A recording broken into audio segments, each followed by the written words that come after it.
Salut à tous, il est 2h15 de l'après-midi. J'ai passé toute ma journée dans ma chambre d'hôtel, je n'ai absolument rien foutu. En fait, j'ai 4 énormes ampoules de la taille du Michigan qui pourraient approvisionner en eau à peu près 200 000 personnes. Et du coup, voilà, je préférais me la faire pisse ce matin et soigner mes pieds, même si c'est pas une demi-journée qui va changer grand-chose. Donc, vu que j'ai des méga ampoules aujourd'hui, je vais aller me promener dans un lieu que j'adore vraiment. Je crois que c'est un de mes lieux préférés au Japon. C'est Fushimi Inari Taisha. Donc c'est à 20 minutes en train depuis la gare de Kyoto. Et c'est un lieu qui est vraiment mortel. Donc du coup j'y vais un petit peu tard parce que j'aime bien aller dans ce lieu quand il fait nuit. Donc je vais en profiter un petit peu de jour.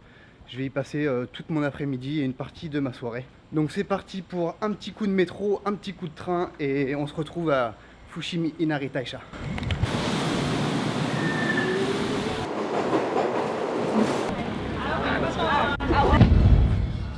Bienvenue au Fushimi Inari Taisha. Alors oui, je me suis plaint du monde de Kyoto et je viens dans un lieu pareil. Mais franchement, j'adore cet endroit. Et surtout, si tu dépasses le premier étage, après il n'y a plus personne. Et si tu restes tard, là, c'est vraiment le truc est que pour toi. Donc voilà, je me plains, mais j'adore cet endroit. Franchement, ça défonce. Je crois que c'est un des 3 lieux les plus touristiques du Japon, avec Asakusa à Tokyo, le temple Toshogu de Nikko. Et celui-ci, voilà, ça fait partie des 3 lieux les plus touristiques de Japon. Dites-moi dans les commentaires si je dis des conneries, ce qui est tout à fait possible, hein. Donc voilà, c'est parti pour du gros cliché, du gros traditionnel et surtout des touristes à gogo dont je fais partie. Allez, c'est parti.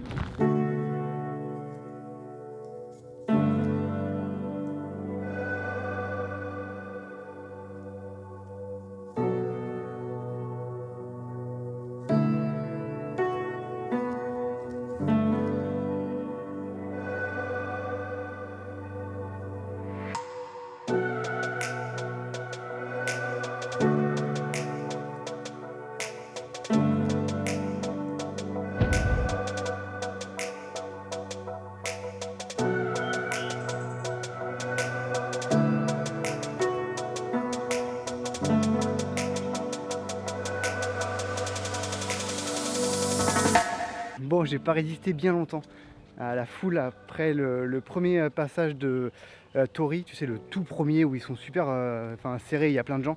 J'ai pris la première à droite direction les chiottes, tu descends, tu marches un petit peu et il y a une forêt de bambous. Il y a quelques habitations, des champs, des gens qui travaillent, voilà. C'est plus agréable ce genre de petit coin, tu vois. Et ce qui est fou, c'est que tous les 20 mètres, tu as des petits temples, des petits champs, des bambous à gogo et absolument personne. Faut que j'arrête de vous filer tous mes petits trucs là parce que après je vais venir là et il y aura gavé de touristes. Et non, c'est pas cool. Heureusement que j'ai que 4000 abonnés, hein. Sinon, qu'est-ce que ce serait?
Bon, je viens de passer la première étape, tu sais, là où il y a un beau petit point de vue, où tu peux faire une pause et tu peux acheter des glaces et des petites boissons fraîches.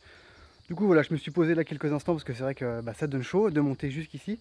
Et maintenant, je m'en vais sur le chemin, tu sais, qui fait une boucle. Tu pars de ce point-là, ça fait une boucle et ça revient sur le même point. Comme je le pensais et comme à chaque fois, il y a beaucoup moins de monde quand tu arrives à la première étape, là, au truc plat.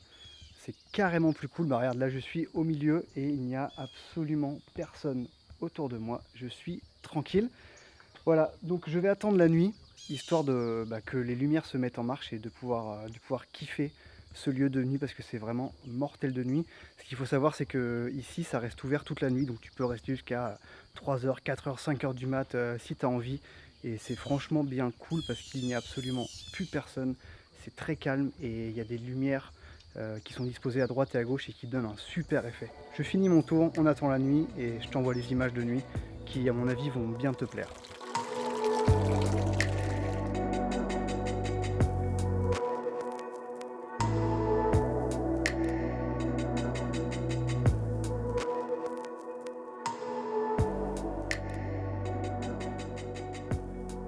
Donc je suis arrivé au point le plus haut de la montagne et maintenant il n'y a absolument plus personne. Je dois croiser une personne toutes les 10 minutes. Et du coup, petit conseil pour ceux qui viennent jusque là, quand tu montes les marches, tu sais le dernier mur de marche bien raide, au lieu de repartir par là où tu es venu, tu continues en fait, tu vas tout droit. Ça va descendre et tu vas te perdre. Il y aura plein de petits temples et vraiment plus personne. Et de nuit, c'est vraiment mortel à faire. Peut-être que beaucoup d'entre vous connaissaient ce petit passage.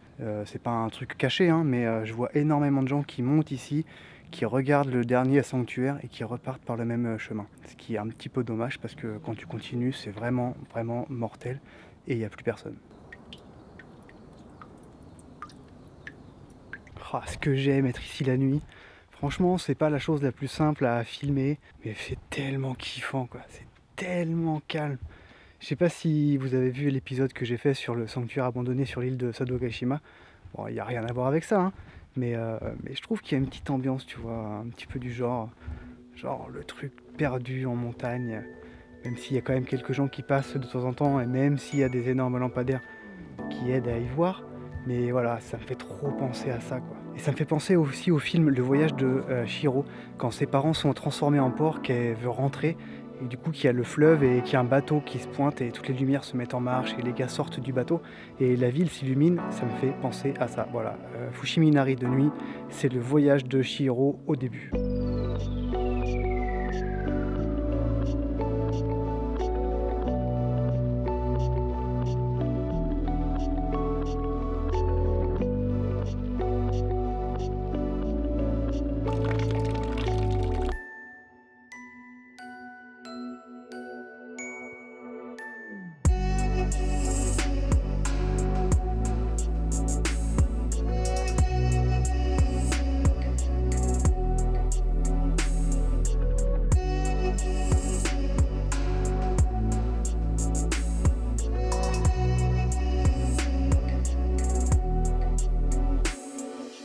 Bon là je croise vraiment plus personne. Par contre les seules personnes que je croise en général c'est des gros cons qui hurlent et qui font n'importe quoi et grimpent partout, machin. Donc ça casse un peu les couilles quand même, mais sinon, voilà, je kiffe vraiment.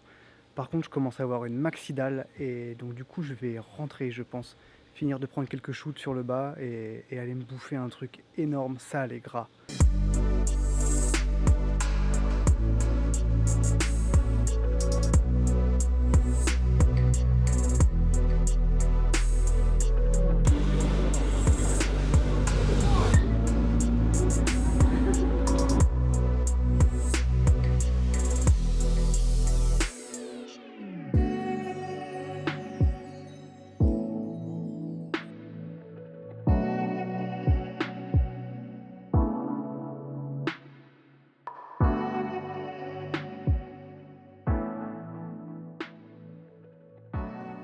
Malheureusement, la vidéo s'arrête comme ça. Je filme avec un micro Rode qui marche à pile et bah voilà, j'avais plus de pile, je m'en suis pas rendu compte. Donc tout ce que j'ai dit après, tout ce que j'ai fait après, bah il n'y avait pas de son, il n'y avait aucune explication, voilà. Donc après Fushimi Inari, j'ai été me faire un petit ramen, le meilleur de ma vie je crois. Franchement, ça défonçait. Le bouillon était à base de sardines et de porc. J'avais jamais goûté un bouillon pareil, une grosse tuerie. Pour ceux que ça intéresse, je mets sous la vidéo dans la description le lien Google Maps de ce restaurant. Franchement, allez-y, c'est pas cher, c'est vraiment exceptionnel. Tu peux commander à la borne et c'est marqué en anglais aussi, donc voilà, si tu parles pas japonais, ça peut être cool. Après ce petit ramen délicieux, je suis allé me boire quelques whisky dans un bar japonais tout en bois, traditionnel, vraiment merveilleux. Je te mettrai pas le lien parce qu'il normalement il ferme dans quelques mois. assez sympathique, voilà, j'ai dû en boire 2, 3, 4, je sais plus. J'étais au bar et le mec qui me servait me dit tiens bah ouvre la planche en bois qui a juste devant toi, et quand tu faisais coulisser cette planche en bois, t'avais des estampes érotiques japonaises, les shunga. Alors c'est voilà, c'est des estampes érotiques mais quand même assez crues, hein, faut quand même bien le dire. Ça m'a bien fait marrer. Et ensuite je suis tout simplement rentré dans mon hôtel, voilà, pour me reposer et pour faire une bonne nuit. Donc ça c'était mon deuxième jour sur Kyoto. Il y avait un troisième jour en fait qui n'était pas prévu du tout. Je me suis planté dans mes réservations d'hôtel et donc du coup j'ai dû rester une nuit de plus sur Kyoto, ce qui ne m'enchantait pas parce que voilà, comme beaucoup le savent, Kyoto c'est pas une ville que j'apprécie forcément. Donc la troisième journée j'avais vraiment pas du tout envie de la faire. J'ai été me promener du côté d'Arashiyama, j'ai été voir le parc aux singes, voilà, exceptionnel. T'es dans une petite cabane avec des grillages, t'es à l'intérieur, les singes sont à l'extérieur et viennent prendre la bouffe que tu leur donnes. Regardez-les bien, tous ces singes en cage. Et le temps était pas top et ça me saoulait vraiment, donc je suis rentré dans ma chambre d'hôtel et j'ai maté des séries et des films Netflix toute la journée. Voilà, ça fait du bien aussi des fois de prendre des journées un petit peu off, de ne rien faire, et franchement c'était plutôt cool. Donc j'espère que cette vidéo sur Fushimi Inari t'a plu. En tout cas moi j'ai kiffé la tournée, j'ai kiffé la montée. En même temps tant mieux parce que sinon je ferais pas ce que je fais si j'aimais pas ça. Si la vidéo t'a plu comme d'habitude, bah n'hésite pas à mettre un petit pouce bleu, à mettre un petit commentaire, à activer la cloche, à t'abonner, enfin toutes les conneries habituelles de youtubeurs. Et je te dis à bientôt pour une nouvelle vidéo. Ciao!